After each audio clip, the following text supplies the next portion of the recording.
Hare Rama, Hare Rama, Rama Rama.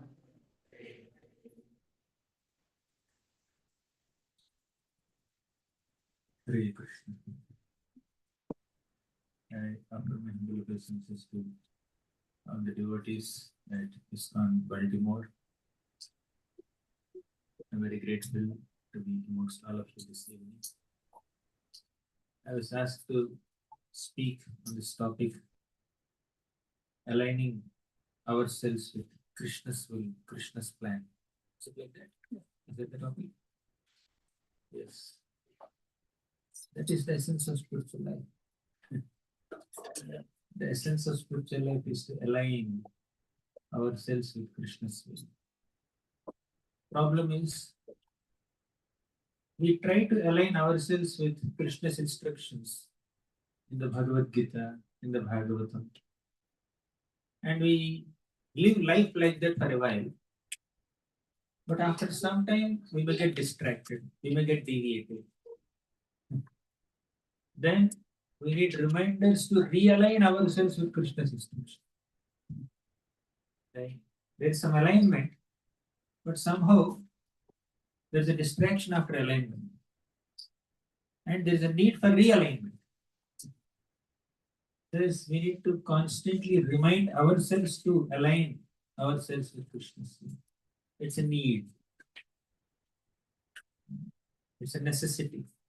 We need to align ourselves. We need to realign ourselves. We need to repeatedly align ourselves with Krishna's will. What is Krishna's will? What is Krishna's teaching, ultimate teaching? In the Bhagavad Gita, Krishna gives so many instructions to all of us. He said, Satatam kirtayanto mam, always chant my holy names. Krishna also said, Ananyas chintayanto mam yajanaha paripasati. Tesham nitya abhiktanam yogakshemam. Don't think of anything else. Ananyas chintayanto mam. Just worship me. Manmana bhavaman bhakto madhyaji mam namastu. Always think of me. Become my devotee. Madhyaji, worship me. Mam namaskuru, offer your respects to me. And finally, Krishna gave this instruction. Sarva dharman parityajya. Amekam sharanam vraja. Aham sarva parishya. Sarva dharman parityajya. Keep aside all your dharmas. They are important. But there is a supreme dharma. There is varna dharma. There is ashrama dharma. There is apad dharma. There is samanya dharma, sadharana dharma, apad. And there is raja dharma, if you are a raja. There is udyoga dharma. If you are doing udyog, means you are doing job somewhere, in some place. So you need to follow the company's protocols and policies. If you are doing a government job, you have to follow the rules and regulations of the government. There is dharma, definitely. Dharma is duty. There are different dharmas that different people have to follow according to their social status, according to their occupation. The dharma of students is to study. The dharma of teachers is to teach. The dharma of doctors is to treat. The dharma of the patient is to take medicine on time. And the dharma of the soul is to serve Krishna. It's ultimate dharma. Right? There are so many dharmas that keep changing. Now, all these little kids sitting here, they're students now. So they're going to school, learning so many subjects. That is their dharma. But they will not remain in school forever. They will go to university. And they will not remain in the university forever. They will start working. So dharma keeps changing. Right? So our duties, the duties that we perform in lifetime, in a life, keep on changing. But there is one permanent dharma. What is that dharma? Savai pumsa paro dharmo yato bhaktira dhakshaje ahaituki apratihata yayatma suprasidati. The supreme dharma, paro dharma. The supreme dharma of all living entities is to serve Krishna. to perform bhakti unto Krishna. That's our supreme dharma, isn't it? So when Krishna said in the Bhagavad Gita at the end, Sarva dharman parityajya mamekam sharanam vraja, some people become surprised. Bhagavad Gita is supposed to teach us dharma. At the end of Gita, Krishna is telling, give up all dharmas, sarva dharman parityajya. What is this? But Krishna's focus is not on giving up dharma, it is going up in dharma. Giving up dharmas means, oh, abandon all duties. But going up in dharma means upgrade your dharma, upgrade your duty, go up. Don't settle down, don't just settle down to these temporary dharmas. There are temporary dharmas in this world. There is varna dharma, there is ashrama dharma. Um, one has to act according to one's varna, the brahmana, kshatriya, etc. But a brahmana in this life can take birth as a kshatriya in the next life. The dharma changes in the next life. But whether in this life or next life or in the past life or after 10,000 lifetimes, we are all servants of Krishna. That dharma will never change. Jivara Swarupa Krishna Nityadas. Our eternal Swarupa, eternal constitutional position and identity, spiritual identity is we are servants of Krishna. And what is the servant's dharma? To serve. That's our dharma. That dharma will never change. Varna can change across lifetimes. Ashram can change. In the first phase of somebody's ashram, somebody's life, they are like brahmacharis. After some time, they become grihasthas. Then vanaprastha, then sannyasi. These are stages of life. So, some people may choose to remain brahmachari throughout life. Then they may upgrade to sannyas at some time if they are qualified, if they are willing. But most people follow this brahmachari, vanaprastha, grihastha, vanaprastha. This line will follow. So within one lifetime also, some dharmas keep changing. Right? But what is that dharma which is unchangeable? What is that dharma which is the intrinsic characteristic of every single living being? That is Mamekam Sharanam Vraja. That is to take shelter of Krishna. Taking shelter of Krishna is our supreme dharma. All other dharmas are secondary. Therefore, in the Bhagavad Gita, when Krishna said, Sarva dharman parityajya mamekam sharanam vraja, his focus is not on giving up all dharmas, his focus is on going up in your dharma. Just rise, just upgrade, evolve in your understanding of what is actual dharma. What is ultimate dharma? Ultimate dharma is to take shelter of Krishna. Ma ekam sharanam vraja, Krishna says. Ma means me, means Krishna. Ekam means only, no one else. Sharanam vraja, accept shelter. Take shelter, surrender unto me. That's our supreme dharma. This will never change. Dharma basically means the supreme characteristic of, or the intrinsic, natural, svabhaviki characteristic of an object or a thing or a person. Right? Sugar's dharma is to be sweet. And water's dharma is to flow where there is flow. Fire's dharma is to be hot and burn. Have you ever touched a cool fire? There is only one cool fire. You know what is that cool fire? Anyone knows? The fire on Hanuman's tail. That is the only cool fire. All other fires are hot. And Hanuman was feeling on his tail when there is fire. Hanuman was thinking that, oh, looks like somebody has tied some ice on my tail. He was feeling that. The tail was not burning. Somehow, Agni was like Hima. Hima means ice. Agni means fire. Fire was like ice in Hanuman this case. But it's not like that. Fire is generally hot. That is the fire is dharma. Right? So, dharma basically, by definition, dharma means the intrinsic, natural characteristic of a person or an object. It's like sugar's dharma is to be sweet, the soul's dharma is to serve Krishna. And that's what Krishna is saying at the end of Bhagavad Gita. Sarva dharman parityajya mamekam sharanam vraja. Abandon all kinds of dharmas that you have adopted so far and please come to this ultimate dharma of serving me, taking my shelter. That is the ultimate instruction of Bhagavad Gita. So this is what alignment with Krishna means. We need to align ourselves with Krishna. That alignment means to follow Krishna's instruction. The ultimate instruction of Krishna in Bhagavad Gita is to take his shelter. How do you take shelter? Krishna spoke throughout the Bhagavad Gita. By the process of bhakti, you take shelter. Shravanam kirtanam vishnoha smaranam padasevanam archanam vandanam dasyam sakyam atmanivedanam. This is how we take shelter of Krishna. Bharat Maharaj spoke about the 9 processes of bhakti. This is the process of taking shelter, chanting the holy names in the Lord. That's all dharma. Let's recollect a Bengali shloka. Atayeva nama matra vaishnavera dharma. Matra Vaishnavi. Atayeva nama matra vaishnavera dharma. Atayeva Nama Matra Vaishnavi Dharma. Nami prasputita haya rupa guna karma. Nama Prasputi Haya Rupa Dharma. Atayeva nama matra vaishnavera dharma. A Vaishnava's dharma is nama matra, only holy name. Chanting the holy names of Lord Narayana, Lord Krishna is the only dharma of all Vaishnavas. I'm not saying. The sloka is saying. Atayeva nama matra vaishnavera dharma.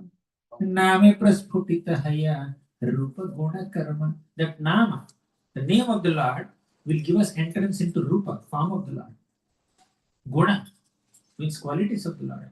Karma, activities or pastimes of the Lord. When we chant the holy names of Krishna, we will be able to understand Krishna's pastimes.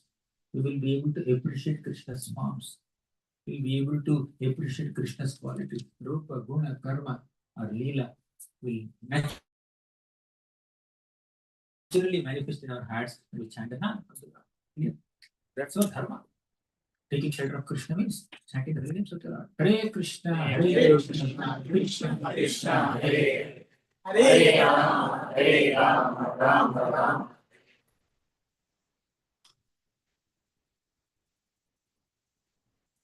So, as Krishna said in the Bhagavad Gita, we need to take shelter of Krishna. That is alignment with Krishna. And also there are so many other instructions that Krishna has given. He said, Tasmat sarveshu kaleshu mamadusmara yudhyacha. Tasmat sarveshu kaleshu, at all times remember me, mamadusmara yudhyacha. You perform your duty of yuddha, war, fight. You perform. Mamadusmara yudhyacha. Mayarpita manobuddhe. You offer your mana, mind, buddhi, intelligence, mayarpita manobuddhi. Then mame vaishyasi asamshayaha. You will definitely reach me. There is no doubt about it. That's all dharma. If you follow this dharma of worshipping Krishna, if you follow this dharma of aligning ourselves with Krishna's instructions, what is the result? We'll reach Krishna. How many of you want to reach Krishna here? Then if you want to attain Krishna, you have to follow Krishna. Following Krishna means chanting his names, hearing his pastimes, studying his literatures, worshipping him, eating his prasadam, Krishna prasadam. So this is our dharma. Offering our mind, intelligence, and senses, everything in Krishna's service. Mayarpita mano buddhi. You offer your mind, mana, buddhi, intelligence also. What is offering mind to Krishna? Developing the devotional emotions for Krishna. Mind is a storehouse of emotions, feelings, desires, thoughts. Align all of them with Krishna. That my thought, every single thought that crosses my mind be in alignment with Krishna. Let every feeling be a devotional feeling. Let every emotion be a devotional emotion. Let every desire be a spiritual desire. That's what aligning ourselves with Krishna means. Right?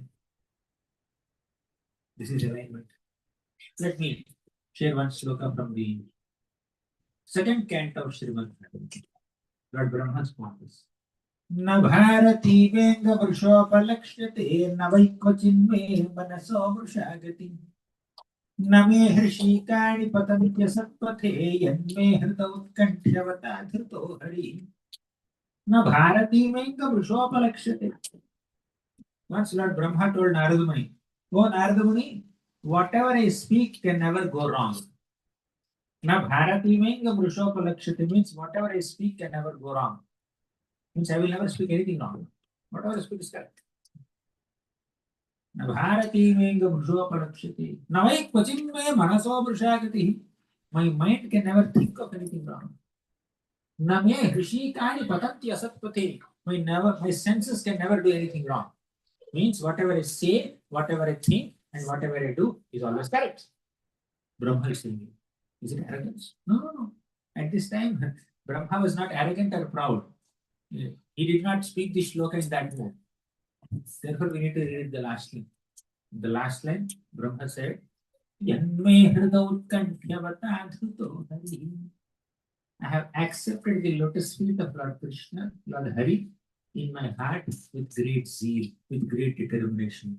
Therefore, with the strength of Lord Hari, whatever I say, whatever I do, and whatever I think is correct. Right?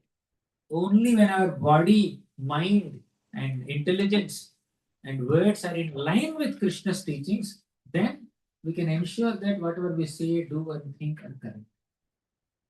If we don't align ourselves with Krishna, we could make so many mistakes. In fact, not aligning ourselves with Krishna is a mistake. Isn't it? Dharmam to sakshat bhagavat pranita. What is dharma? The meaning of dharma is whatever the Lord says is dharma. Whatever the Lord does is dharma. That's another definition of dharma. Dharmam to sakshat bhagavat pranita. Whatever the Lord ordains is dharma. And if we just align ourselves with Krishna's will, we'll become successful. All the Dwarkavasis are saying in their prayers. Very beautiful prayer. First canto of Bhagavatam, 11th chapter, I think 7th shloka. They say, Bhavaya Nastvam Bhava Vishwa Bhavana Tvameva Mata Suhrutpati Pita Tvam Sadgururnaha Paramam Chadaivatam Yasyana Vritya Krutino Bhuvima. The meaning of the shloka is, O Krishna, Tvameva Matata, you are our mother. Pita, you are our father. Suhrut, you are our friend. Pati, you are our master, Lord. Tvam Sadgururnaha, you are our best teacher. Paramam cha Daivatam, you are our supremely worshipable deity. You are everything for us. Yasya Anuvritya Krutino Bhuvima. Only when we do Anuvritya. You know what is Anuvritya? Following in his footsteps, following his instructions. Only when we follow your instructions, and only when we align ourselves with you, Kritino Bhuvima will become successful. The success in spiritual life depends on how much are we aligning with Krishna's instructions. You can come a little closer. Using a lot of space.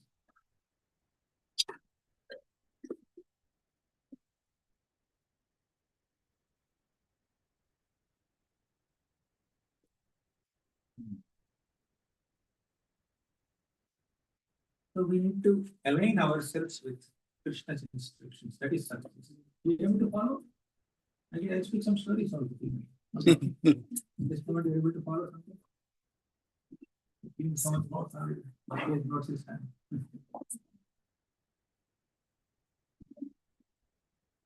Aligning ourselves with Krishna's instructions. That's the essence of spirituality. But who will tell us Krishna's instructions? What are Krishna's instructions? Who will teach us? Guru teaches us. Therefore, aligning ourselves with Krishna's will basically means aligning ourselves with Guru's instructions. Is it clear? How do we approach Krishna? Through Guru only. Krishna said in the Bhagavad Gita, not the Bhagavad Gita, Srimad Bhagavatam. Acharyam mam vijaniyam nama manyeta karahiti. Acharya. Please understand that an Acharya is not different from me. He is my bona fide, authorized representative. Whatever Guru says, just follow. Guru's instructions. We should value Guru's instructions as much as we value Krishna's instructions. In fact, we will know Guru's instructions only. We will know all Krishna's instructions only through Guru. Right? Guru is the representative of Krishna. तस्मय्येन विभासितो यवतुलो ज्ञानप्रदीपः पुरा तद्रूपेण च नारदाय मुनये कृष्णाय तद्रूपिण योगीन्द्राय तदात्मनाथ भगवद्राताय कारुण्यत तच्छुद्धं विमलं विशोकममृतं सत्यं परं धीमहि. The meaning of the shloka is, right in the beginning of the creation, Lord Krishna instructed Srimad Bhagavatam to whom? Krishna spoke Bhagavatam to whom? Brahma. In the form of Brahma, Krishna instructed Bhagavatam to whom? Narada Muni. Correct. Through Narada Muni, Krishna taught Bhagavatam to whom? Vyasadeva. Through Vyasadeva, Krishna taught Bhagavatam to Sukadeva Goswami. And in the form of Sukadeva Goswami, Krishna spoke Bhagavatam to Parikshit Maharaj and Sutta Goswami and many others. And Sutta Goswami spoke that Bhagavatam to Naimisharanya sages. So in this great parampara, whether Krishna is speaking, or Brahma is speaking, or Narada Muni is speaking, or Vyasadeva is speaking, or Sukadeva Goswami is speaking, or Sutta Goswami is speaking, it is Krishna who is speaking through this parampara. The transcendental teachings of Krishna are transparently transmitted through this parampara for our transformation. This is the glorious Guru Sishya parampara. So we align ourselves with Krishna by following the teachings of the parampara, by following the teachings of Guru. Is it clear so far? We established what is dharma in the beginning. We spoke the final instruction of Krishna's Bhagavad Gita, Sarva Dharman Parityajya. We discussed various meanings of dharma and established what is the supreme dharma and what are temporary dharmas. Then we also discussed how by aligning ourselves with Krishna's teachings, or by following the dharma of aligning ourselves with Krishna's teachings, we'll ensure that whatever we say, whatever we do, whatever we think is correct. And finally, we also said that we align with Krishna by following the teachings of Guru and Guru Parampara. Only by following the teachings of the Acharya sincerely, we understand what Krishna wants us to do. Tadvidhi pranipatena pariprashnena sevaya upadekshyanti te jnanam jnaninaha tattvadarshinaha. Tadvidhi pranipatena. So we need to approach a guru with pranipat, with submissiveness, with respect. Then pariprashnena, we should also ask relevant questions, good questions. Sevaya, we should also render service to that guru. Then these gurus who are very much connected to Krishna through their consciousness, they will enlighten us more and more and more. Right? About what Krishna spoke, about Krishna's teachings. So through Guru, we approach Krishna. When we are sincere to advance in spiritual life, then Krishna will direct us to a Guru. By Krishna's grace, we will get a Guru. And by Guru's grace, we will get Krishna. Is it clear? By Krishna's grace, we will get Guru, and by Guru's grace, we will get Krishna. This is. But it all depends on our sincerity. Only when we are sincere, Krishna will direct us to a Guru.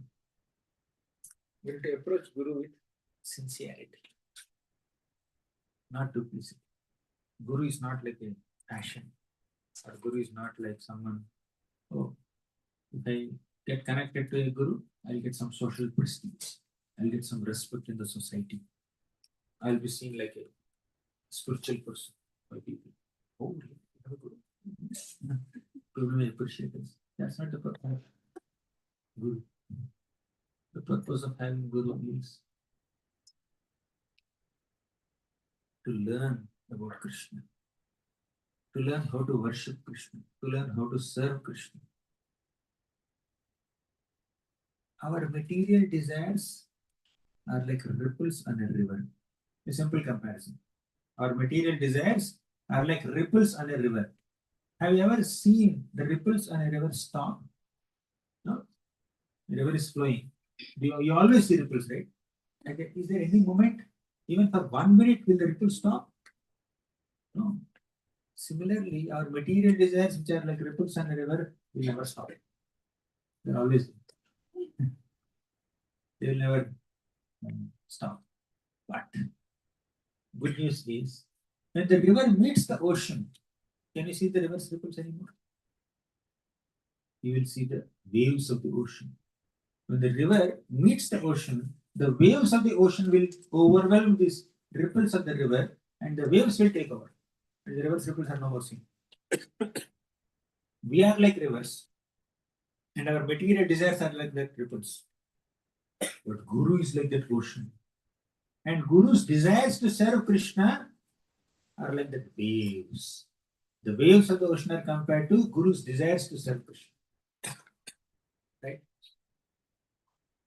When a disciple follows the instructions of Guru, the disciple's material desires will be eradicated, just as when the river meets the ocean, the river's ripples are eradicated. River's ripples will vanish. Waves will take over. Similarly, when we follow the instructions of Guru, Guru's plans for Krishna will take over. We'll start working for Krishna's plans or Krishna's service. We'll not start working on our material desires. So to eradicate our material desires, we have to follow the instructions of Guru and thus align with Krishna, Krishna's will. This is called alignment with Krishna. Makes sense? Right. So far it's clear. Will we go ahead? Yes, Prabhu. Let me speak some stories. I spoke the concept so much. I'm a little concerned about so many children sitting in bed. Once upon a time, there was a sage named, okay, I'll talk about the sage little later. There was a king named Bharat, right? Bharat Maharaj. He's a wonderful Vaishnava. He aligned all his activities with the teachings of the scriptures. He would conduct sacrifices. So many yajnas he would conduct in devotional consciousness. Whenever he is offering oblations into the ashes by chanting the names of the devatas, Indra Swaha, Chandra Swaha, Varuna Swaha, Surya Swaha, Agni Swaha, and he's saying all this, he's basically meditating on the limbs of Lord Vishnu, because all the devatas are like the limbs of Lord Vishnu, right? So he's just meditating on the beautiful limbs of the Lord. Thus, whatever he's doing, whether he's doing his duties as a king, ruling the citizens, or punishing miscreants, or doing whatever, he is basically aligning himself with the Lord's instructions as much as possible. That's how he ruled the earth for hundreds and thousands of years. Don't ask me, how can he stay, how can he live for 1,000 years? In the previous ages, people used to live thousands or lakhs of years. Their duration is like across multiple yugas. Each Manu lives at least for one Manvantara. One Manvantara means 71 Divyugas put together. And that is his ruling period only. But he may live beyond that Manvantara also. So people used to live like that. So Bharat Maharaj ruled the kingdom with great responsibility. And at some point, he gave his kingdom to his sons, and he retired. He went to a holy place called Kolahashram. And at Kolahashram, this Bharat Maharaj was doing so many austerities. He is sincerely practicing bhakti. He is meditating on the Lord. He's doing some sacrifices there also, devotional sacrifices. So one day, as this Bharat was doing his Sandhya Vandan in the Gandaki river, then something unexpected happened in his life. A pregnant deer came there to drink some water. Suddenly, the deer heard the roar of a tiger, and the deer got frightened. The deer wanted to leap across the river. But because of that anxiety and that fear, and because of being separated from her flock, this deer had a miscarriage there, and the baby deer came out of his womb, and the deer even died. The mother deer died, and the baby deer was lying there. All this happened within moments right in front of the eyes of Bharat Maharaj. He was just doing his worship in heaven. And Bharat saw this little baby deer lying there. Oh, this baby deer has no mother now. Right in front of my eyes, this mother died. I can't revive that uh, dead deer. So I will play the role of the mother. He picked up the baby deer, brought the deer to the ashram, started feeding food. Till then, it's fine. But somehow, while taking care of the deer, he neglected his spiritual practices. Till now, he was aligning with Krishna's instructions very nicely. Now he started disaligning. He started deviating from Krishna's instructions. He was getting distracted so much. While he is worshipping, time to time he would see the deer. What is the deer doing? Oh, he is so cute, so sweet. He is appreciating the deer. It's like we chant Hare Krishna, Hare Krishna, Krishna Krishna, Hare Hare. What is the phone doing? One is so sweet, one is so cute. What is this notification? You can see, but while doing japa, maybe you can keep it aside unless it's an urgency. Right? So just as we get distracted, Bharata was also getting distracted. And somehow the distraction became so much. Small distractions are fine. Actually, not fine. But they're very common in the life of a sadhaka. If you are not getting distracted at all, we are siddhas, we are not sadhakas. Because we are sadhakas. You know what is sadhaka and siddha? Siddha is a perfected devotee. Sadhaka is a practicing devotee. Because we are practicing devotees, we cannot perfectly concentrate on holy name. We cannot perfectly worship. We cannot perfectly think of Krishna always. So sometimes we get distracted, or many times we get distracted. But whenever we are getting distracted, bring the mind back. Bring the mind back. That's what we need to do, and that is our practice. What is sadhana? Sadhana basically means bringing the mind back. Right? Sadhana means practicing to bring the mind back wherever it wanders and focusing on our practice, focusing on our japa or archana or swadhyaya or katha, whatever. We are sitting in the class. Mind is getting distracted. What is there for dinner today? What am I supposed to do tomorrow? To-do list, we plan. Instead of focusing on the Krishna Katha happening, we may think of so many things. That is called distraction. Distraction means we are sitting there and we don't, but we are not there. Our mind is not there, body is there. That is distraction. And what is deviation? We don't sit there only. We don't come for the class only. Coming for the class and thinking of something else is called distraction. Not coming for the class itself is deviation. Of course, we have some work, please focus on that. I'm not saying those who don't come for the class are deviated, that's not the point. Not having any taste to hear Krishna, not having any absorption chanting the holy names. Completely, the mind is completely preoccupied with so many materialistic thoughts and not taking any interest in any spiritual activity. That is called deviation. At one point, there's a full alignment, but after some time, that alignment is gone. There's alignment with Krishna's instructions. We're practicing bhakti, but at some point, we have become so distracted and completely deviated. That's what is happening with Bharat Maharaj. Initially, it was like small distraction. Later, the distraction became deviation.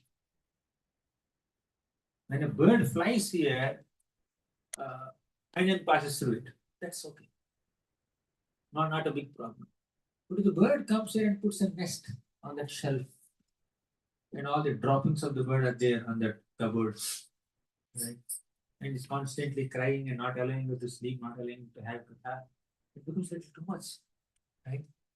So when there's a passing thought in the mind, that is still okay. That's natural for a sadhaka, for someone who's not yet perfect in bhakti. But if you keep on dwelling on that thought is a distraction. But if you keep on dwelling on the distracting thought, it becomes deviation. Bharat Maharaj has become like that. He was thinking about Krishna. In fact, he was having tears in his eyes when he was meditating on Krishna. But all that meditation has gone now. In his meditation, there is only one object, the deer. The deer has become very dear, to Bharat Maharaj and his dearest Krishna, he completely forgot him. So showing some compassion on the deer is not a problem. It's natural for him because he's a king. He's accustomed to protect. He's very compassionate. That's fine. But that compassion should not become a distraction. In Bharat Maharaj's case, compassion became a distraction. In an ordinary sadhaka's case, lust becomes a distraction, anger becomes a distraction, envy becomes a distraction, hatred becomes a distraction, or some other hankering for some material objects that can become distraction. But Bharat Maharaj did not have all these qualities, bad qualities. He neither had lust or envy or pride or greed. He did not have any of these qualities. But he had the quality of compassion. And Maya attacked Bharat through that quality of compassion. Don't think that Maya will attack us only through our bad qualities. Even if you don't have any bad qualities also, Maya can still distract us through good qualities. Whatever good qualities we have also, Maya can inspire us to engage those good qualities in Maya service. Okay. So Bharat Maharaj had only one, and did not have any bad qualities, but he had good quality of compassion. Bharat Maharaj to that compassion and become completely distracted and deviated from his spiritual practices. He forgot. He's just doing some japa or some yajna, and time to time he keeps observing the deer. And when the deer comes and starts contaminating the sacrificial ingredients, the worship ingredients, Bharat Maharaj just mildly chastises the deer. And when the deer goes to Manlila and then sits in a corner like this, Bharat is enjoying the sweetness of the deer. Oh, how cute the deer looks. And the deer is in Manlila. You know what Manlila is? It's a very exalted Leela between Radha and Krishna. But basically, when somebody becomes angry and upset with us and sits there silently, not talking to us, that is Man. Right? The deer has become like that because Bharat told him. But Bharat did not mean to chastise. Actually, you should feel bad when your worship ingredients are contaminated by someone, by some animal. You should feel, hey, my worship is getting disturbed. You should feel concerned about it. But Bharat had no concern about his worship being contaminated. He is more concerned about the deer's emotions, deer's sweetness or cuteness. He is in deep mode of ignorance. Although Bharat has invested so much of love and affection and feelings and emotions on the deer is so ignorant that deer could never understand the emotions of Bharat. And Bharat is ignoring Krishna and loving the deer. In ignorance, we ignore those who love us and we invest our emotions on those people who ignore us, who neglect us, who don't have love and affection for us. That's what Bharat is doing. He ignored Krishna, he started loving the deer. That was his mistake. He was in perfect alignment with Krishna consciousness and Krishna bhakti at some point, and because of this deer's intervention, Bharat became completely distracted and deviated from spiritual practices. And to cut the long story short, he started thinking about the deer even at the time of his death also. One day, the deer just wandered away into the forest, not understanding Bharat's emotions. And Bharat, he was feeling Sunyavitam Jagat Sarvam. There's a deer Verahanam, not Govinda Verahanam. He was just thinking, what happened to the deer? I'm so negligent. I did not take care of the deer properly. But the deer is so magnanimous. He tolerated me till now. But now, unable to tolerate my negligence, the deer just left me. Oh, the deer may be attacked by some tigers or lions or foxes or jackals in the forest. What will happen to the deer now? So, always think about the deer. He forgot Krishna completely. Completely he forgot Krishna.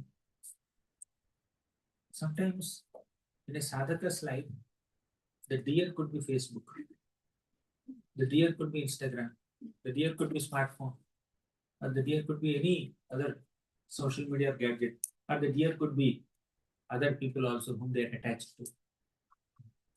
Deer could be money, deer could be fame, followers, prestige. So many things we have. Apparently, They are all harmless possessions or positions we are holding. Apparently, we are against engaging them in Krishna service sometimes. But which possession, or which position, or which situation, or which person will become a distraction or a distracting deer in our spiritual life, we don't know.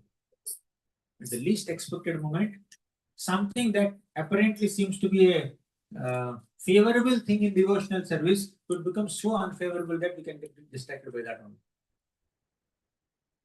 One of our friends said, when the smartphones came very new, 7, 8 years back or 10 years back, something, so this devotee was saying that after the smartphone came, my reading has increased.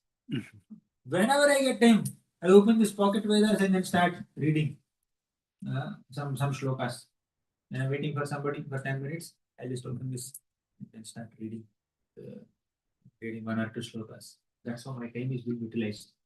Although the officially allocated time in my schedule is 1 hour or half an hour only, but I end up reading half an hour more by filling all the gaps with reading Bhagavatam. Very good, very good. Very good. Another devotee said, after the smartphone came, I completely stopped reading. I am not touching books at all. And in this also, I don't open pocket with there because the other this green color circular icon is what is it called? What is it called? This What? no, what's up, the circle icon? Icon. Icon, okay. This green icon is attractive. This red icon is even more attractive. YouTube. Right? And this colorful icon, Chrome. There are multiple colors, it's even more attractive. Red, green, yellow, blue. 4 colors are there in Chrome. Okay, this is more attractive. So, because we are getting attracted to so many icons of so many apps, we forgot to click that saffron app, which is Pocket Vedas. Or Veda based. So he said, my reading stopped. Especially when internet came, the reading stopped even more. The Wi-Fi became even more accessible, reading completely stopped. That's what they're saying. Yes. So, unless we are very careful and we are very focused, distractions can come in any way, in any form. So we need to be careful. We need to constantly align ourselves with the instructions of Guru and Krishna and Shastra and sadhus. We have to be on guard constantly. That's why ahituki apratihata. Our motives may be pure, right? But our intensity also has to be sufficient.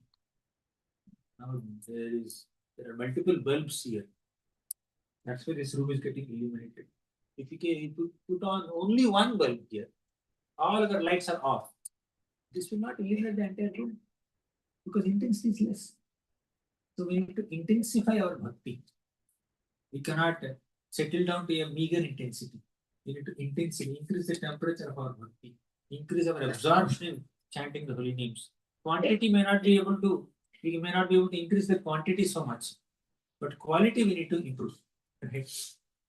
So, whether you are a pure devotee or a struggling sadhaka or a multimillionaire or a pauper on the street, we all have only 24 hours. We only have 2 hands. We only have 2 eyes. With these limited faculties, the quantity of devotional service we do could be less on. But in that quantity, let's increase the quality. Chanting 16 rounds is only practical for you. Maybe you cannot chant 64 rounds every day, probably. Right? Some of you can.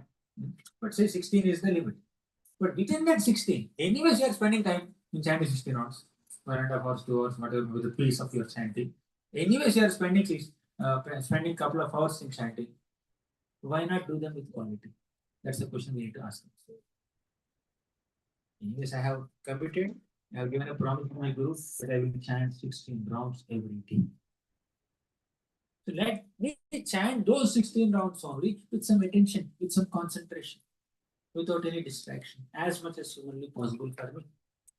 Whenever the mind is getting distracted, let's bring it back. Yato yato nishchalati manasyanchalam asthiram tatastato niyamyitat atmanyevavasham niyat. Let's do this. We are reading Bhagavad Gita, Srimad Bhagavatam, we are reading Harikatha. Let us be as attentive as possible, as prayerful as possible. Let's not get distracted. So this is what we need to do. We need to realign with bhakti. Somehow, with Prabhupada's grace, with the grace of so many senior Vaishnavas, we have been given an opportunity to practice bhakti. And somehow we managed to align our life with Shastra. Now all of us are eating only Krishna Prasadam. We don't eat pizzas or other things in outside restaurants. Right? At least that much regularity has come in our life. We may not be attracted to different kinds of dressing styles, but we are able to present ourselves in Vaishnava attire, at least when we come for satsang programs. Right? And we are offering food and only and eating. So on a gross platform, we have already aligned our lifestyle so much with the instructions of Krishna. We are trying to align our lifestyle with Krishna, with Krishna's instructions, with Guru's instructions, with the Shastra's injunctions, as to a significant extent, by the grace of the Lord. Right? But next step is to intensify that sadhana, to intensify our absorption of these limbs. Externally, yes, we protected ourselves from distraction to a significant, considerable extent. But we need to go deep into this process by being more prayerful, more attentive. Otherwise, distraction can come at any point. If Bharat Maharaj, who's on the Bhava platform, could be distracted, what to speak of struggling sadhaka who is dozing off in Japa? He's saying, Hare Krishna, Hare Krishna. Oh, Hare Krishna. Well, hearing Krishna Katha also. Then, whenever some discussion about prasadam comes, or the speaker says, chant Hare Krishna, Hare Krishna, Hare Krishna, Krishna Krishna, Hare Hare, whenever everybody chant together, then we wake up from sleep. So, when we are getting distracted, we need to prioritize to come back on track. That's what makes our bhakti more focused. We need to increase that focus. Here is Bharat Maharaj, who came to Bhava platform, and from there he got distracted. And after this distraction, after giving up his body as Bharat and attaining a dear body, he was not distracted anymore. He understood. I got this animal body because of undue attachment to an animal earlier. Now I should never get attached to an animal or anything else. He constantly meditated on the Lord. Then in the next lifetime, he became a Brahman, Jada Bharat. And as Jada Bharat, he's completely focused. He is not getting into any material emotions, even with his own father. His father is trying to teach him Achaman and some other Brahmanical principles. But Bharat was not learning anything. He was not reciprocating with his father also. That should not be the lesson for the children. Teaching you some cleanliness and you should not follow. You should follow Jarabharat's example. Don't follow Jarabharat's example in that way. Jarabharat became so focused that he wanted to completely avoid all distractions, including family relations. He internally is completely Krishna conscious. Externally, he was acting like a dumb, dull, deaf person. So much of alignment. Because he understood. Because of not aligning myself with Krishna's instructions in my past lives, I have to take one more birth. So this time I must realign my thoughts, realign my desires, realign my actions with Krishna's system. We are realigning ourselves with Krishna. Whenever we are getting distracted, try to realign with Krishna's system. That happens with contemplation. That happens with Sangha. Actually, Bharat Maharaj could have realigned himself in that lifetime only. When he was getting distracted by the deer. But he could not. You know why? Can anyone guess the reason? No, sir. Huh? No devotee. No devotee association. It is the association of devotees that helps us realign with Krishna's instructions. Without the Vaishnava Sangha, alignment or realignment with Krishna's instructions is nearly impossible. Bharat did not have that Sangha, therefore he got distracted. Similarly, we have Sobhari Muni. One more story. So very many offended Garuda. I will not elaborate the story. And so very many start to fish, and he became distracted so much. He came out of the water. He went to Mandhata, the king Mandhata, and said, "I want to marry your daughter, the princess." When the king saw him, he's a sage, maybe a few hundreds of years old, probably with matted locks of hair, just came out of water. He looks very not presentable, definitely. How can a young princess marry this old sage? I can't allow that to happen. But if I say no, he may curse me also. He seems to be very powerful sage. So Mandhata had an idea. Mandhata felt, I will not say no to him. I, I will not say yes to him also. He told him that, oh, Sobharimuni, I have taken a vow to get my daughters married to that man whom they like. So he is our soldier or messenger. He will take you to the palace where my daughters are there. If they like you, you can marry. I have no. He said, very clever. Did not say yes, did not say no. And his clever and smart reply is understood by Sobharimuni. So on the way to the palace where the queens were there, princes were there, Sobharimuni transformed himself into a very handsome young man. And all these 50 daughters of Mandhata saw Sobharimuni, such a handsome man, they started quarreling with each other. I will marry him, I will marry him, I will marry him. Then he ended up marrying all 50 of them.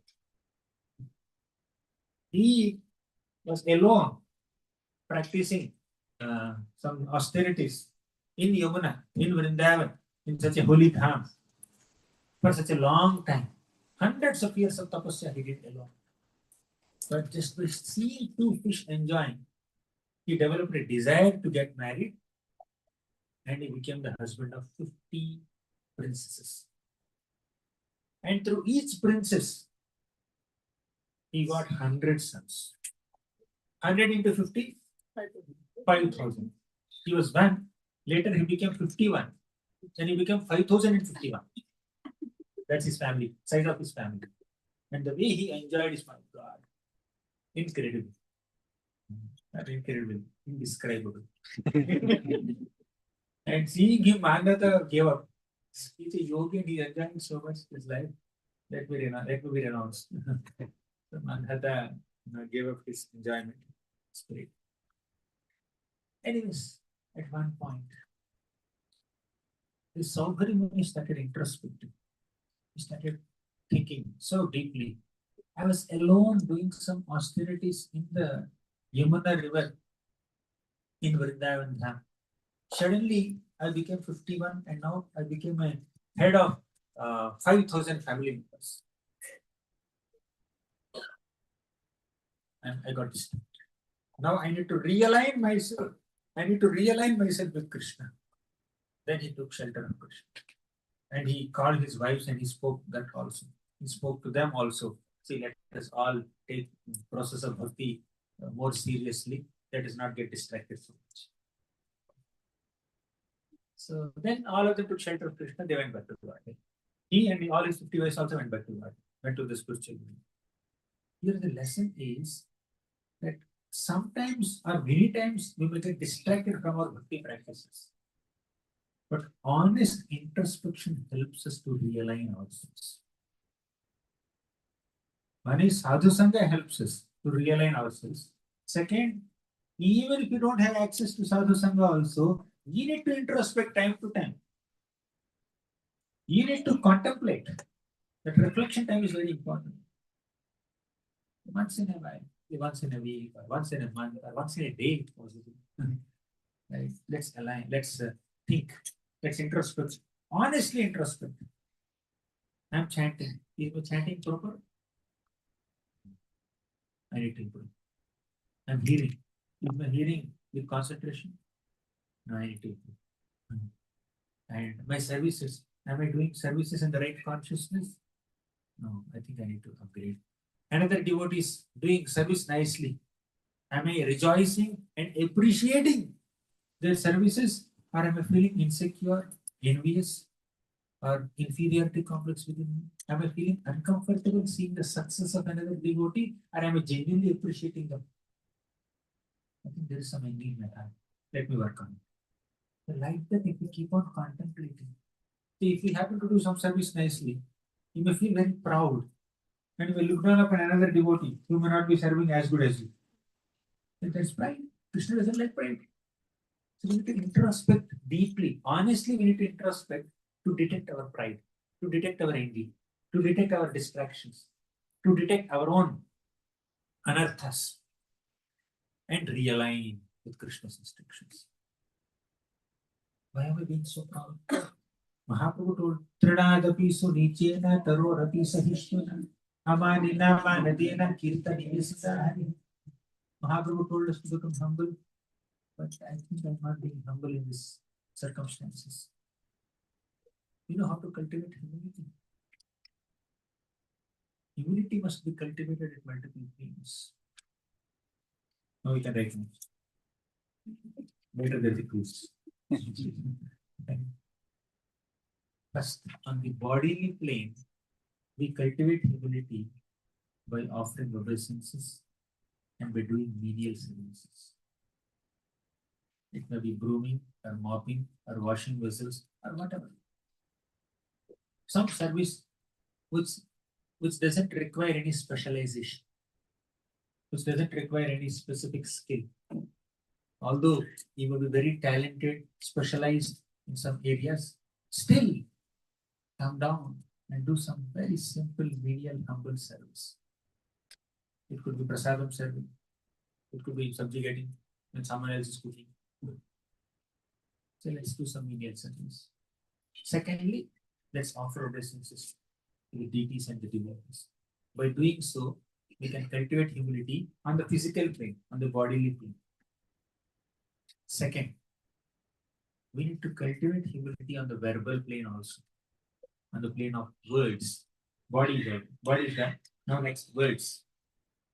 On the plane of words, how do we cultivate humility? Number one, don't boast about yourself. Let's not brag about ourselves. Let's not speak very high about our accomplishments and qualities I have done. Of course, you have to state facts sometimes.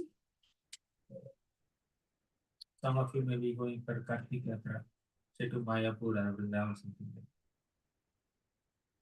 So 10 of you have decided to go there. And one of you have volunteered and booked tickets for all there. And somebody asks, did you book the tickets?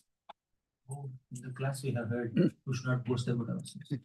We should not speak high about our accomplishments. And you will tell them, I have not booked tickets. Then I'll not book tickets again. Getting right? If you have done something, say it, but not in a proud way. For all practical purposes, you may have to report, you may have to mention what you have done, what you have not done, but not in a mood of pride. Not unnecessarily also. When there is a situation where you are asked to speak about something that you have done by Krishna's grace, you can mention it. As a matter of fact, you can mention it by saying, by Krishna's grace it has happened. By Guru's grace it has happened. By Vaishnava's support it has happened. And acknowledge all the people who have helped you accomplish that. Don't sideline them. Don't suppress them or oppress them. That's like we did it something. We did something. For all practical purposes, we will say that yes, we have done it. With the assistance of these devotees, with the help of these people, with the guidance of these people, we can just acknowledge. So try to utilize your words not to brag about yourself, but state facts in an honest way, but acknowledge the glories and talents of others. That's how verbally you can cultivate. Verbally, speak as less as possible about yourself and as high as possible about others. Start appreciating other devotees. Glorify their good qualities. Acknowledge their contributions. That's how we can become verbally humble. Or we can cultivate humility through words. Second point is, I already spoke about two things, right? One is don't brag about yourself. Don't speak high about yourself and start appreciating other devotees, see their good. Third thing is, you speak about your shortcomings. So reduce speaking about your good qualities and accomplishments and increase speaking about your shortcomings. Not like you have to put on Instagram status or WhatsApp status. I have these many anarthas yet. They are not cleared yet. I'm still envious or proud or angry. You don't have to announce to the whole world, but at least be honest enough to express your shortcomings, at least in front of few people or at least in front of the deities. If you can't express in front of any human being, individual, at least stay in front of deities. So, yeah, speak about your shortcomings and speak more about shortcomings where you lack, but speak less about where you are great, where you are good. And mind.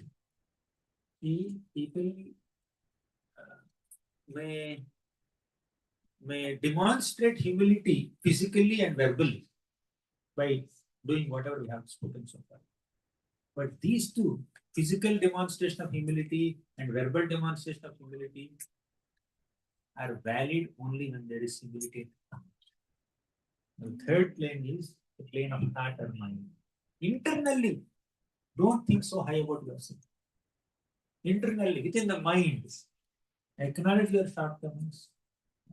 Don't identify yourself with all the positions and possessions and identities and designations and powers and roles and responsibilities that we have. But internally, let us identify ourselves as servants of Krishna and servants of the servants of the servants of the servants of Krishna. Tad bhritya bhritya paricharaka bhritya bhritya bhrityasya bhritya iti mam. You know that shloka? You want to recite one? Be loud.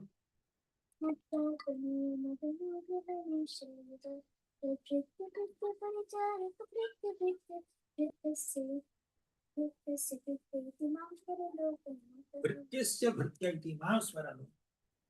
7 times Kulashekara verses. I think we need to clap for him.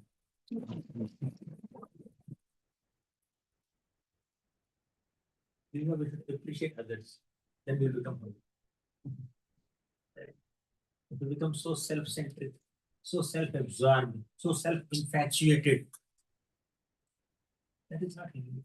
Whether in our shortcomings or our good qualities, if we become infatuated with our own self, if we become so self-absorbed, that is not humility. That's completely conflicting our Vaishnava culture. So internally, let's consider ourselves as servants of the servants of the servants of Krishna and not identify ourselves as great. That's so mentally, internally we cultivate. And there are many other aspects, I think. Let's give a pause here. The point is, we can realign ourselves with the process of bhakti with Krishna by cultivating humility in all these ways. Right? Cultivate humility. That's another way of realigning. And to conclude our discussion, another effective way of realignment is Nityam Bhagavata Sevaya. You know this shloka, right? Nashta Prayesha Bhadreshu Nityam Bhagavata Sevaya Bhagavati Lavashloke Bhaktir Bhavati Naichiki. Nashta Prayesha Bhadreshu. All our answers will be eradicated by regularly studying Srimad Bhagavatam. When is there a compromise in our alignment with Krishna's instructions? There are anarthas. Anarthas disalign us from devotional service, from Krishna. To come back to Krishna, we need to eradicate our anarthas. And one very, very effective way of eradicating our anarthas, raising above our anarthas, is by studying Srimad, by hearing Srimad. Anarthopashamam saksha bhakti yogamadhokshati lokasya ajanato vidvams chakre satvata samhita. Anarthopasavam Sakshat. Actually, Vyasdeva has written Srimad Bhagavatam to teach Bhakti Yoga that destroys all our anarthas. Taking shelter of Srimad Bhagavatam will destroy all our anarthas. Anarthopasavam Sakshat. Nashta Prayeshu Abhadreshu. Abhadra means anartha. Nashta Prayeshu Abhadreshu Nityam Bhagavata Sevaya. By regularly taking shelter of Srimad Bhagavatam, by hearing Srimad Bhagavatam, by serving those devotees who have internalized the teachings of Srimad Bhagavatam, our anartha will be eradicated and our bhakti will become steady. Bhaktir bhavati bhaishtiti. How many of you feel that your bhakti is unsteady? To make our bhakti steady, we need to regularly take shelter of Bhagavatam. Will make our unsteady bhakti into steady. Bhaktir bhavati naishtiki. Nishtha means steadiness. Let there be steadiness in that. The steadiness in bhakti comes by regularly hearing Srimad Bhagavatam and serving devotees. That's how we realize. We may know the philosophy, but we'll forget to apply it. Or we will not have sufficient strength to apply it. Even if we know, we fail to apply it when there is no repeated hearing of the same thing. It's not that once we know and then we retain it forever. There are some Shruti who can do that. But unless we regularly and repeatedly hear the same philosophical concepts, same tattva, descriptions of tattva, it's very difficult to realize. Especially in Kali, you have to hear very, very repeatedly. Even in previous yugas also people are hearing repeatedly. But at least in previous yugas, once they hear, they'll remember for a long time. But because we forget, we have to hear repeatedly. Even to remember it, we have to hear repeatedly. What is speak of applying it? See, repeated hearing, you know what it does? It reminds us. Second, it helps us apply. One problem is, although we hear the principles and values and virtues and devotional concepts, still we may not remember them. Second is, even if we happen to remember them, we fail to apply them. We fail to put that in practice.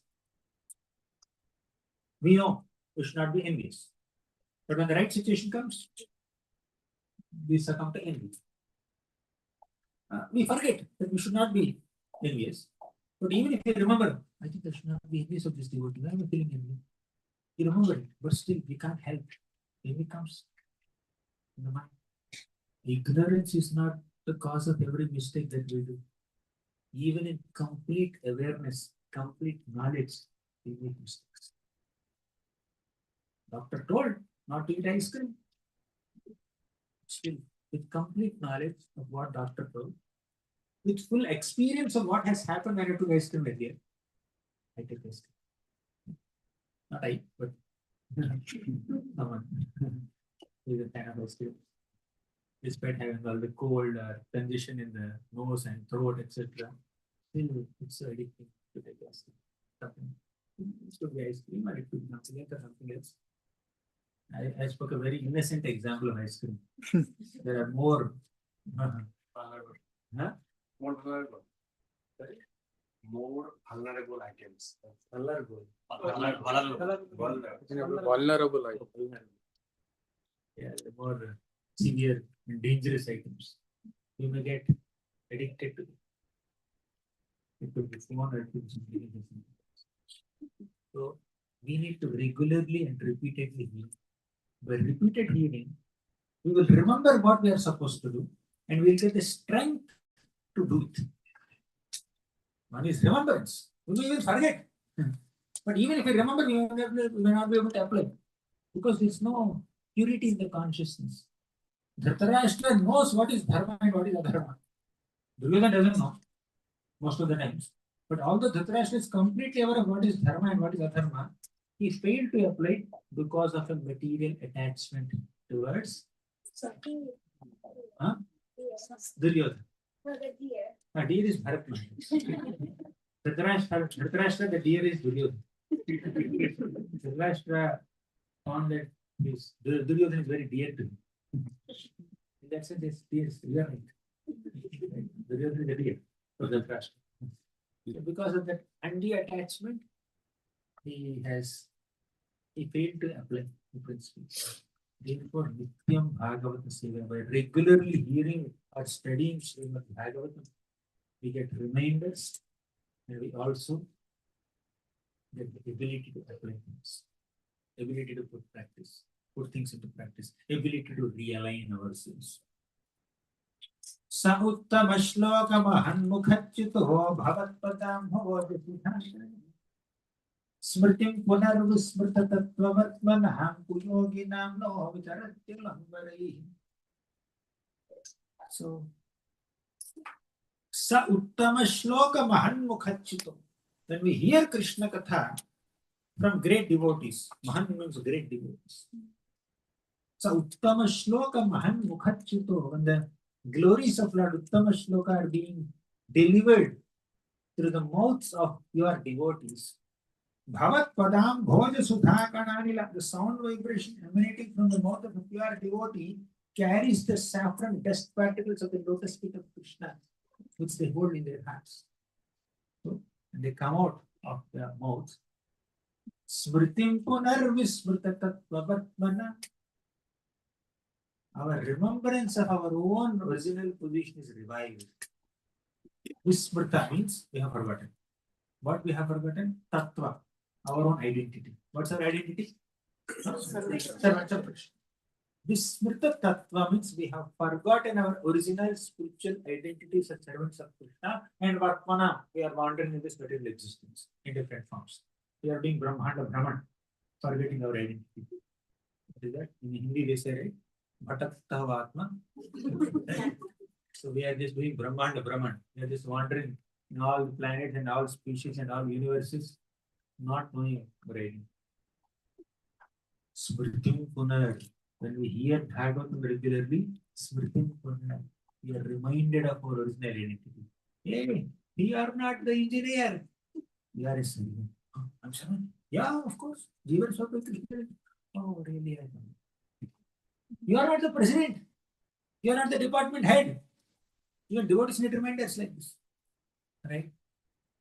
Even a struggling sadhakas also may sometimes overly identify with their roles and positions, and they may forget that we are servants of Krishna. Some remember, but some may forget. Some may over-identify with their positions, privileges, and counselor. Correct. Counselor cannot say that. So the counselor has to remind himself. Counselor. By regularly hearing Bhagavad, we may know the philosophy. We may even speak the philosophy, but we may not be able to demonstrate, apply it in our own practical lives. So for that, we need to regularly hear. To realign ourselves with Krishna's instructions, we need sadhu sangha, we need Bhagavad Sravana. By regularly hearing from bona fide sources, in the association of devotees, we get reminders. And ultimately, we need to chant the holy names in a humble way. We chant Krishna's names. That is the ultimate realignment. Chanting will make us humble. How can chanting make us humble? Very simple logic. Oftentimes in this material world, the conditioned soul is overwhelmed with self-absorption. I am the master, I am the controller, I am the enjoyer, I am the proprietor, I am the doer. Kartaha iti manyate. This is the concept of every conditioned soul, isn't it? But by chanting Krishna's names constantly, Krishna, Krishna, Krishna, Krishna, Hare Krishna, Hare Krishna, Hare Krishna, by doing so, Hare Ram, Ram, Hare. By doing so, we are keeping ourselves out of the center and bringing Krishna in the center of our lives. Krishna is the center of our life. By repeatedly chanting Krishna's names, we are trying to keep Krishna as the center. But a conditioned soul is so absorbed in the thoughts of oneself only, oftentimes, To chant someone else's name so many times will pull him out of that self-absorption, self-infatuation, self-obsession, and inspire one to keep Krishna is in there. Krishna, Krishna, Krishna. The conditions of often says I, me. Mine. Aham mameti concept is there. Ahankar is there. Karta, aham iti mameti. I am the master, I am the boss. Every conditioned soul, consciously or unconsciously, imagines their life to be a movie where they are the heroes. And everyone else in the life are other characters, side characters. I am the hero of my life, and these are side characters. They are playing supporting roles in my life. And you ask anyone who is playing the supporting role, for him, life, in his life, he is the hero. And we are a supporting character. We are a supporting role. Everybody imagines oneself as the central character of the movie of life. But by chanting Krishna's name regularly, we are making Krishna the central character of our lives. And by chanting together, we are keeping Krishna as the central character of all our lives. Right? Together. The community that keeps Krishna in the center of one's life derives all protection and all love and affection from Krishna. You know, in Vrindavan, all the Gopas, cowherd boys, they formed circles on the bank of Yamuna. They formed one circle, then another circle, third, fourth, fifth, like that. They formed hundreds of concentric circles. And in the center of that circle, Krishna sits and takes place. Even physically also speaking, they are keeping Krishna as the center of their prasadam circle. They are teaching us, these little boys in Vrindavan, they are giving us an important message by this. They are saying that please keep Krishna as the center of your lives. Don't think of yourself as the center of your lives. Krishna is the center of your life. Krishna is the center of our lives, everybody's lives. And when Brahma has stolen the calves, then all the Gopa boys who were sitting in the circles, they looked in the direction. Hey, our cows were supposed to eat grass here. We can't see them. Where did they wander away? They became very anxious and fearful. They were taking prasad. They did not finish their meals. Then immediately Krishna got up. He also did not finish his meal. Still curtains is there in his hand only. Pickles are there in his hand only. So Krishna got up and said, my dear friends, please continue enjoying your meals. I will go and search for the cows. You don't have to go. You see? Because they kept Krishna in the center of their lives, Krishna is prioritizing to protect. So if we keep Krishna in the center of our lives, Krishna will protect us. Krishna will help us whenever we are stuck. But if we keep ourselves in the center of our lives, thinking that we are the protectors, we are the controllers, we are the masters, we are the enjoyers, how can we derive Krishna's protection? Because we never prioritized him, we never valued him, we never respected him. But that regularly hearing Harikatha, regularly chanting Krishna's names is very, very important to bring Krishna as the center of our lives. The more we chant and the more sincerely we chant, the more we are keeping Krishna as the center of our lives. If our chanting is not proper, if we don't chant sufficiently, we keep ourselves as the center of our lives. Especially chanting is important. Why all the process hinting Japa? Some devotees take more pleasure in Kirtan. When it comes to Japa, oh, it's so boring. Not Japa. Hare Krishna. There should be some harmony. There should be some kartal. There should be some musical instrument. There should be some audience. There should be some melody. All this is important. We have to do it. Kirtan is ecstatic. Mahaprabhu said Sankirtan, congregational chanting of the holy names of Krishna together. That should continue. But apart from that, Japa also should continue. There's an excitement in Kirtan. Why there is boredom in Japa? Why there is exhaustion in Japa? The reason is natural reason, because we are conditioned souls. The senses are very active during kirtan. Apart from mind, senses are also active. Senses get some engagement. Right? The hand is playing some mridanga, or even for the mind also there's melody, fast beat, slow beat. The raga is going in certain direction. There is a tune, there's a melody. The singing, there are different people who are following the kirtan.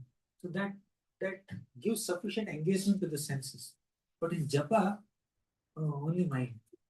Senses don't have much role to play. Hand is counting. It's accustomed to count. Right? It's accustomed to count. There's no problem there. Hand is counting.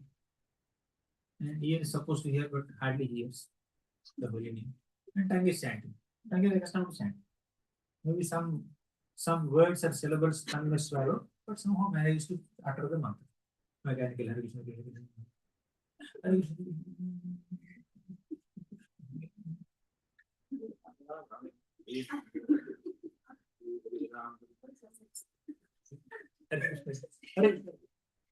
Aru. I have something. I'm coming. You continues. Right? There's no absorption. But in kirtan, it's not like that. During kirtan, you cannot pick up phone. During deviation, you cannot pick up phone. During other activities of bhakti, also you cannot pick up. Why? Because all the senses, everything is immersed there. We are finding some absorption, but in japa, because mind is so restless, we are unable to find some taste there. But still, we have to try and pray. Let's pray to Krishna. Krishna, allow my mind to focus on your holy name. We need to pray and then chant. Because it's like one-to-one private meeting with Krishna. And we don't get any claps. When you lead a kirtan nicely, you get, Hari Bol, Hari Bol, Hari Bol, Hari Bol. You want more, you want more. But in japa, enough. और दो माला बाकी है और चार माला बाकी है दो माला शाम को करती so there is no, even if you complete 16 hours, so nobody will clap, right? No visits, no Hari Bol, Hari Bol, Hari Bol. When tomorrow I can see this feedback again. So the absorption in japa becomes very less for a sadhaka for all obvious reasons, because in the level of the mind, senses they don't have much engagement there. Intelligence hardly has any role to play. It's only prayer, pure prayer, where we are completely dependent on Krishna's grace to control your mind and focus in the name.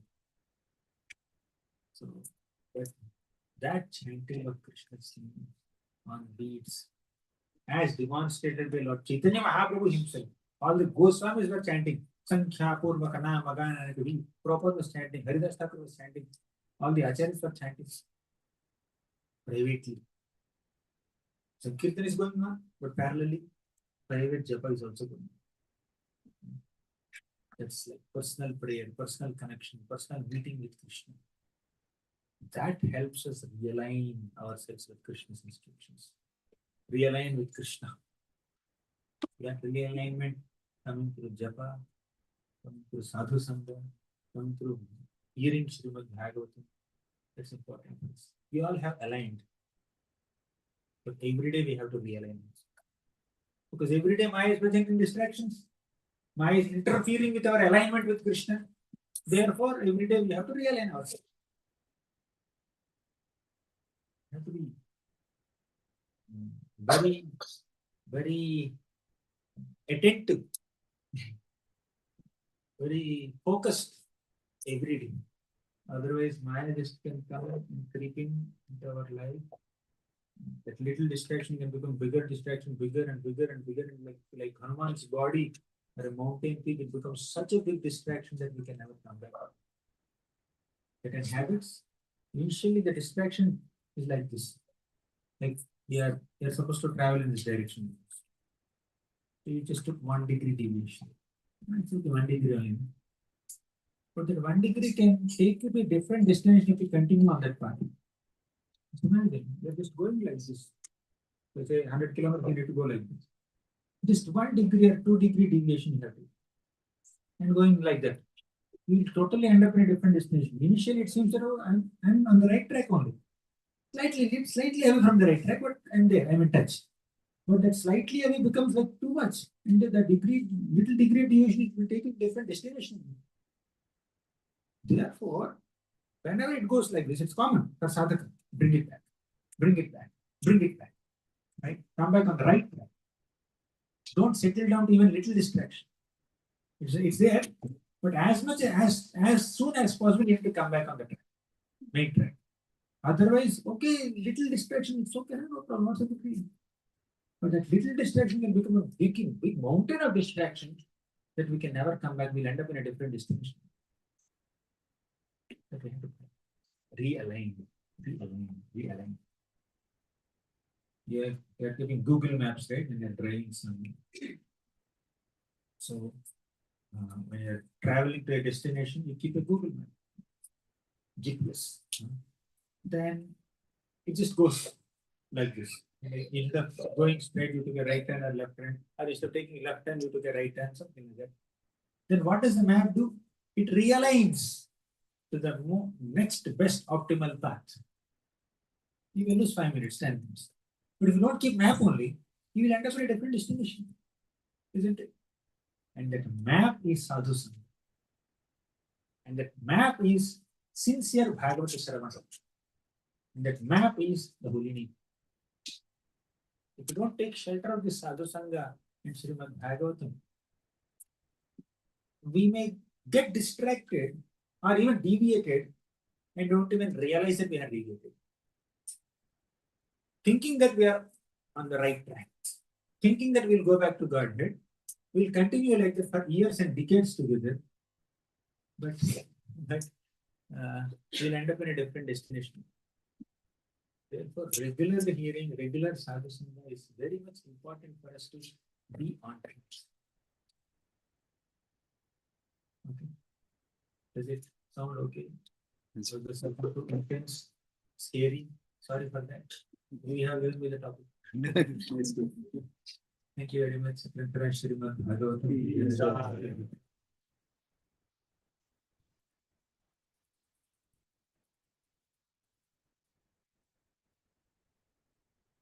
Thank you so much, Prabhu, for sharing your wisdom and realization. It's a very nice and interesting way and relevant way and a practical way how we can apply. Thank you so much for sharing. Now, would you have some time for any questions, Prabhu? Go ahead. Yeah. Go ahead, Mate.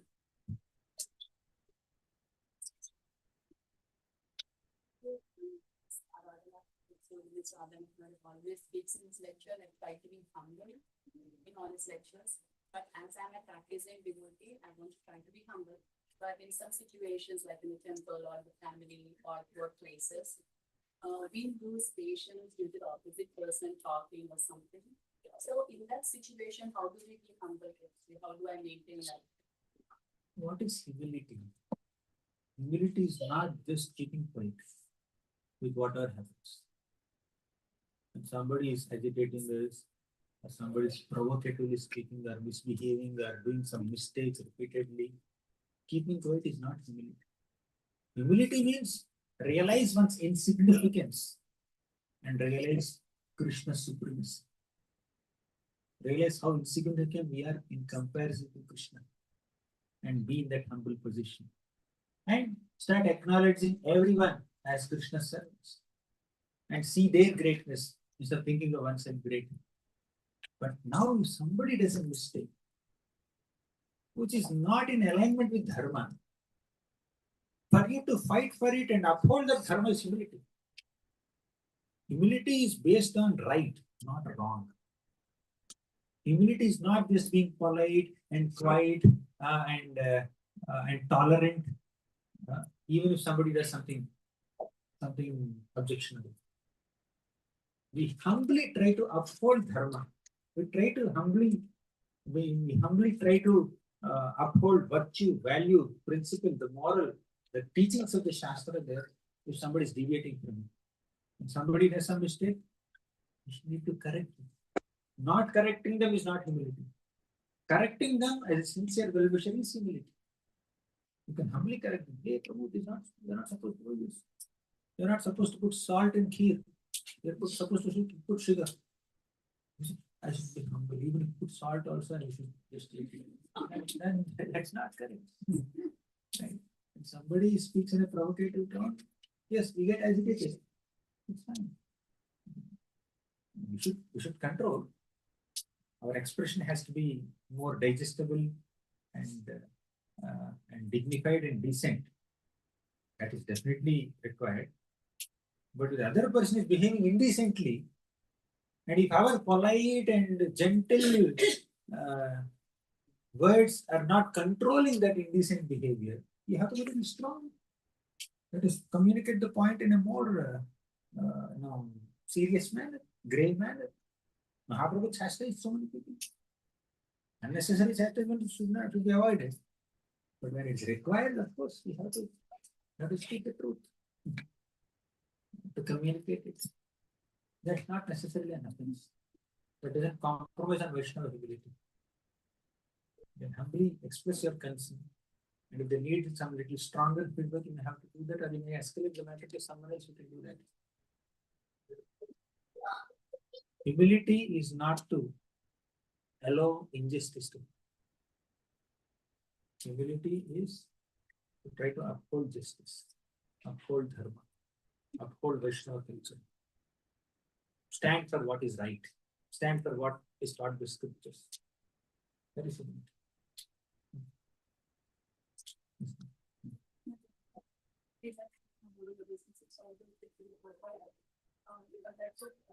Say thank you for your Bhagavad Subodhini books. They have been really helpful for me. So I read it before I start a chapter, so it gives me understanding on what's going to like Srila Prabhupada's purpose to be able to observe better, and at the end also to revise the whole chapter. So thank you for giving us those suggestions. And I recently ordered the Bhagavatam tales for teaching the Sunday school kids. Can you give some ideas or tips on how to? Any question in the class? All this we can discuss later. Question and discussion. Can you talk on the class? Thank you, Madhu, for that. Let's focus on class at this moment. Okay. Especially on the humility, you mentioned about practicing humility on the body platform and speaking sweet words or like appreciating. But if internally I come out humble, then if these external things will it help me in terms of like building internally? Yeah, it helps. It helps. Although we are not humble yet, we are trying to cultivate that humility. We are practicing that humility.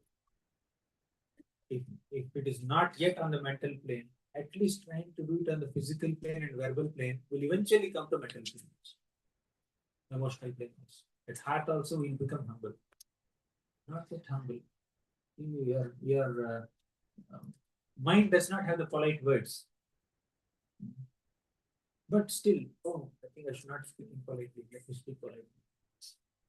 I just start asking in a respectful way. And you keep on doing that.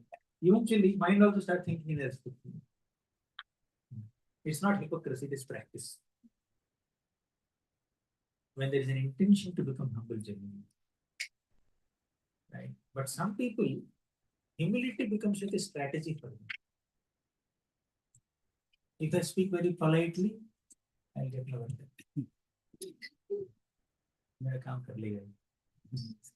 I just have to speak a few sweet words and he will do my work.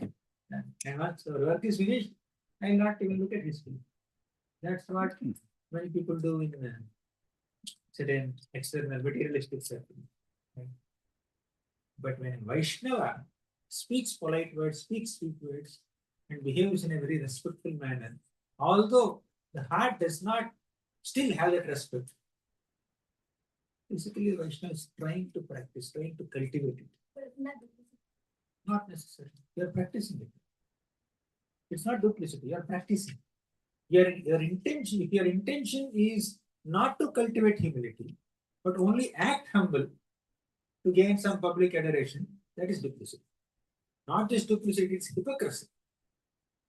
But if we intend to cultivate humility, It's not yet there on the mental plane, but at least you are manifesting it in the physical plane. Practicing, practicing. So we keep practicing humility on the verbal plane, physical plane. We take offer. Actually, offering obeisances means what? Offering yourself to Krishna. But that intention to offer yourself to Krishna is not yet there. But still, we are trying to practice. Let me just physically offer obeisances. They are going around Tulsi Maharaj, or going around the Garbhagriha, going around Nanda, Parikrama they are doing. What does it mean? Trying to keep Krishna in the center. Did we actually keep Krishna in the center of our lives yet? Not yet. Then why am I going around his temple? Is it duplicity? Is it hypocrisy? If I am not yet kept Krishna in the center of my life, why am I externally, physically going around Krishna's temple as if I have kept Krishna in the center? Because by going around Krishna's temple, eventually I'll keep Krishna in the center of my life. That's the idea. It's a practice. It's a part of sadhana bhakti. So speaking respectfully, although you don't have respect, still you speak respectfully. Eventually you cultivate that respect within also. So, like, the internal emotion is generally expressed through words and actions. And if the internal emotion is very poor or impure, that will only be manifesting in the words and actions. But knowing Vaishnava culture, we slowly start refining our words and actions so that the internal emotion also becomes refined. This Bhagavad Gita teaching, Bhagavad Gita teaching. Bhagavad Gita, Krishna, what did he say? The third chapter. You first regulate the senses, then mind will be controlled. Sense control will lead to mind control. But because mind is between the senses and intelligence, mind is externally controlled by regulating the senses and internally controlled by sharpening the intelligence. Krishna says all this. You know this. Right? So first comes sense control, then comes mind control. Externally, a devotee may abstain from some bad habits, but internally the desire is there. But externally, if you don't indulge in the bad habits at all, eventually the mind's desire will be subdued. Out of sight, out of mind. Like that. So there is externally practicing humility will internally make us humble eventually. It is not duplicity, it is practice. But internally there is no intention to become humble at all. And only we are making an external show to impress people. That is duplicity. Intention matters. I'm trying to act humble to eventually cultivate humility. That is. I have no intention to be humble, but I will act humble so that I can get my work. That is hypocrisy. There is a difference between these two. Makes sense?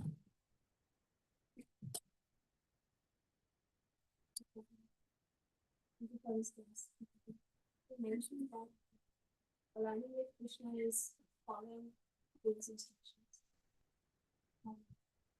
Some devotees, they have not connected to the Shastras until then. Can you please share ideally how do we get connected to our Guru? Whereas there are so many Gurus, practically it's not possible to hear so many Gurus. Can you please share your story about how you got connected to Guru? So there is one Diksha Guru. And there are multiple Diksha Gurus. We can hear from that Guru who has initiated us and take inspiration definitely. But there are so many other Gurus, so many other teachers who are speaking authentic Krishna Katha, authentic philosophy. You can always take inspiration from them also. Who depends whom we can resonate with. Say you are able to resonate with some devotees' presentation well. When they are explaining Shastra, you are able to understand it well. And that is helping you to align with your Guru's instructions nicely. That's wonderful. You can just hear from different Vaishnavas. You can always hear from multiple Vaishnavas. Just ensure that they are authorized Vaishnavas. Connected to one of our Vaishnavas. Okay? So as long as they are speaking authorized and authentic content, Krishna conscious philosophy, you can take inspiration from it. So, Shiksha Guru. Does it mean eventually we are connected to that Shiksha Guru? Not necessarily up to you. One Shiksha Guru, your Shiksha Guru can be a disciple of another Diksha Guru also. That's absolutely not. Ultimately, we need to connect with Krishna. Whoever helps us. It's not necessary that if you are connected to one Shiksha Guru, you'll end up disciple of that Shiksha Guru's Diksha Guru. There is no rule. Your Shiksha Guru or counselor can be someone, but you may take Diksha from someone else also. Or you can take Diksha from that Shiksha Guru's Diksha Guru also. Both are perfect. Does it make sense? So,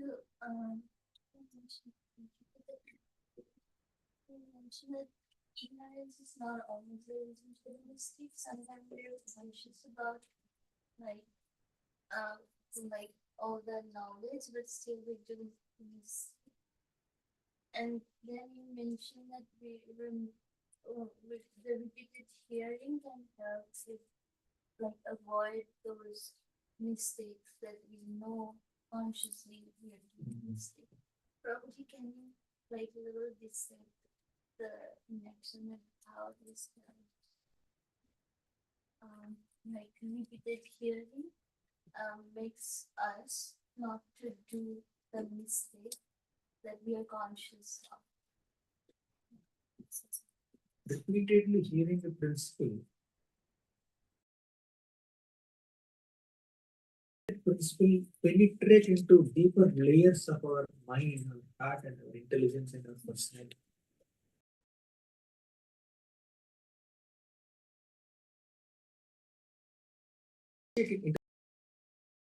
Intellectually, you may appreciate it for its logic, for its reasoning, but you may not retain it for a longer time. Right? After 2 days, or 3 days, or 10 days, you may forget it. While hearing it, but after 2 days, completely forget what you have heard, what you have read. Isn't it? It happens sometimes. It happens to me all the time. But if you repeatedly hear, you'll never forget. Okay.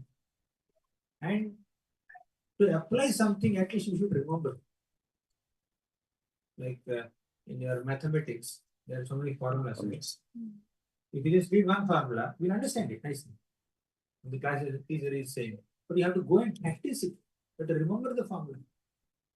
Right? And unless you repeatedly practice it and work on it, and solve some mathematics problem using that formula, you will not get a hold on it. And you will not remember it in the final exam. I don't know. Here education system, there is a final exam. Yeah. In the final exam, you may not be able to remember that formula, thinking I had to apply. Just once seeing that formula, you may not be able to remember the final exam. 1 year, one academic year is there. You can't retain it for your memory for a longer time.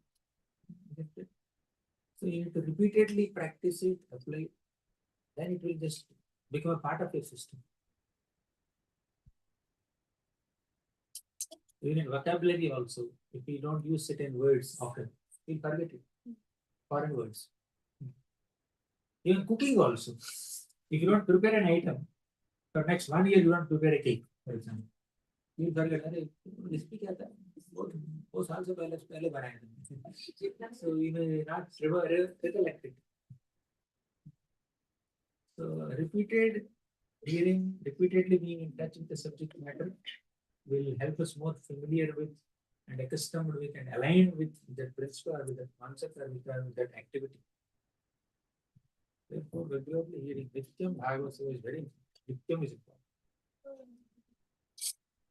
Okay. Any from Prabhu sir?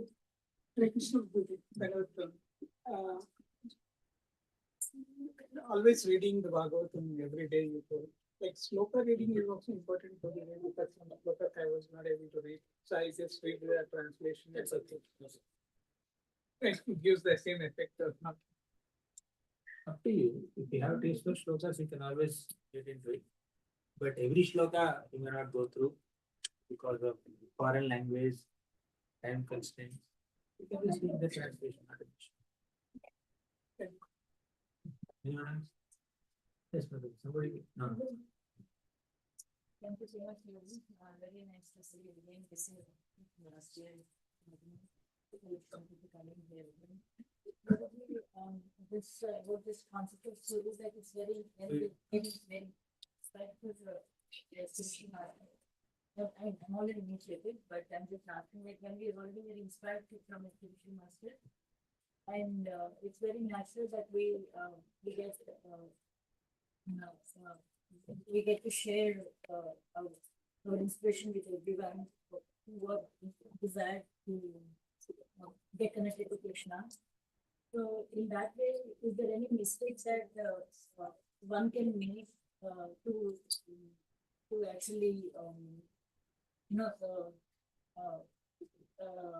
like in the mode of helping them, like is it instead of thinking that like kind of like misjudging like who they're really inspired by, who the new person is actually liking, their heart is might go. Because I am not getting Madhuri. Can you just keep it crisp and short? How to judge a person who's coming to respond that who he might be inspired by, which spiritual master he might be inspired by, so that I don't say that you come to my spiritual master, even though like no, I'm guiding in some Let way. them hear. Let them hear from those devotees for some time, 1 year, 2 years, 3 years, whatever it is. And if they can resonate with some devotees' teachings, some guru's teachings, or the way of presentation, their demeanor, let them have a few interactions with them, and let them listen. Take some time. It's a heart-to-heart connection. It cannot happen just by legislation, by rule, by force. It's a heart-to-heart connection. When somebody has a heartfelt bonding with somebody, spiritual master, right? Spiritual master means its connection is spiritual, not material, not official, not external. So let them develop that connection. You can assist them, guide them, but not impose them. It has to be inspired, not enforced. An inspired decision, not imposed decision. It's an impelled decision, not compelled decision. Not enforced. Only inspired. We had some question. Something about the books he said. Yeah. Yeah, so the Bhagavatam fails. So for kids, it is for adults, we go through The curriculum you wanted. Yeah, how do we get the kids studies like Bhagavatam? So they are Yeah, Sunday, there's some Sunday school, curriculum plan. Sunday school. She wants to. I can send to Prabhu this or no, once you have to I can send curriculum plan. That's useful for you. Hare Krishna. Yeah. Thank you so much, Prabhuji, for your time and wisdom sharing. Hare